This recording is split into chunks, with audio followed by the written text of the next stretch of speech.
We all know who's responsible for the Great Age of Pirates. It isn't the stupid world government. They're actively trying to get rid of all the pirates. It was Gol D. Roger.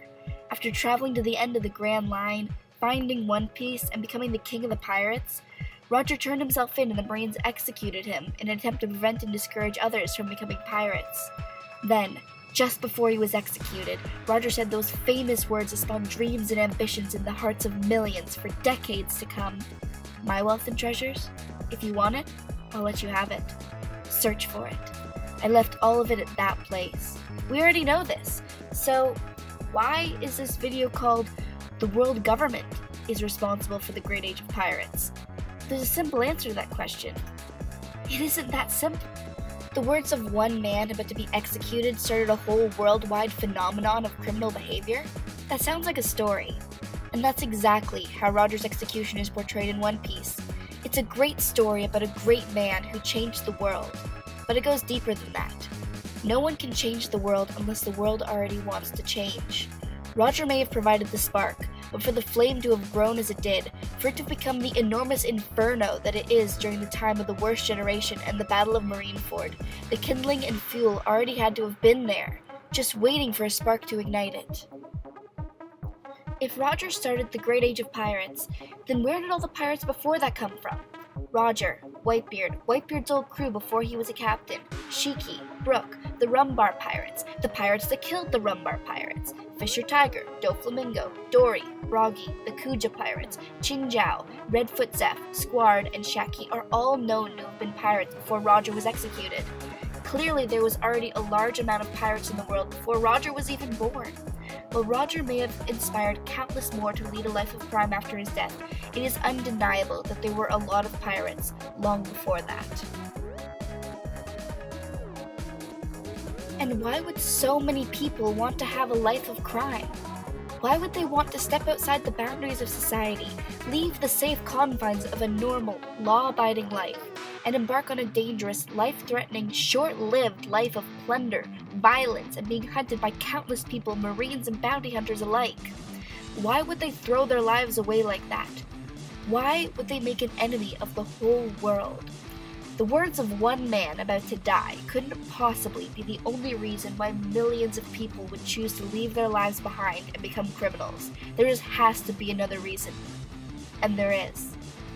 The world government is responsible for the Great Age of Pirates.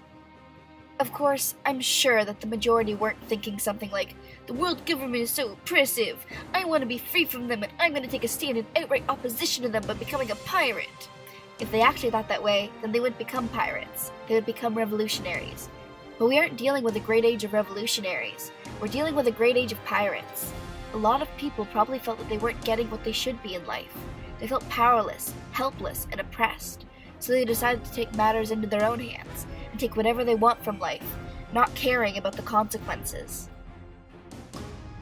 I'm certain they never intended for this to happen. I'm sure that they never wanted this epidemic of violent criminals roaming the world, killing people, taking whatever they want, and just being a general nuisance to them.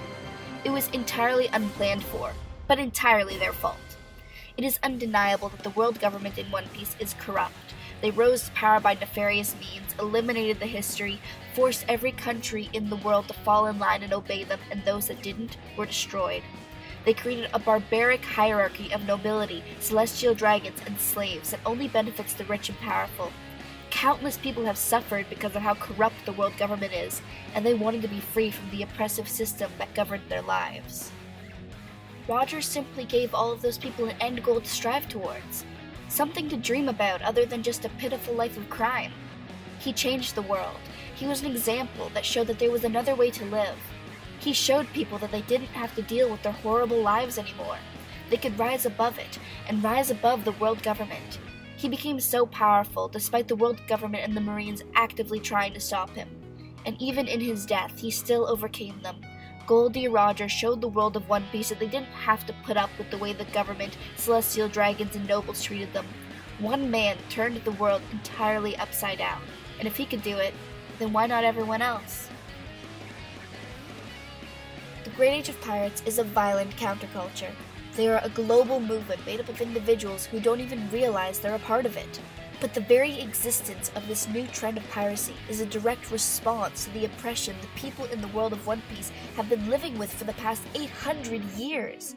This new trend of becoming a criminal to search for power, which they've likely never felt with the world government lording over everyone, riches, which the wealthy hoard from the rest of the world, and freedom, which the people of this world have so long been denied, has drastically changed the world and is putting the power back into the hands of the people, although not always the best sort of people. And this movement, this counterculture, which is a direct response to the corruption of the world government, has given birth to Monkey D. Luffy, an individual so entirely unpredictable and random that at times it seems like he barely fits in his own world. Amidst the gritty seriousness and the horrible corruption, there's this stupid teenage boy who thinks he can solve every problem by beating someone up. The thing is, he doesn't fit. He doesn't belong in the world of One Piece, which is why he's the main character. Like Roger, Luffy's unpredictable stupidity and fierce moral code is turning the world upside down.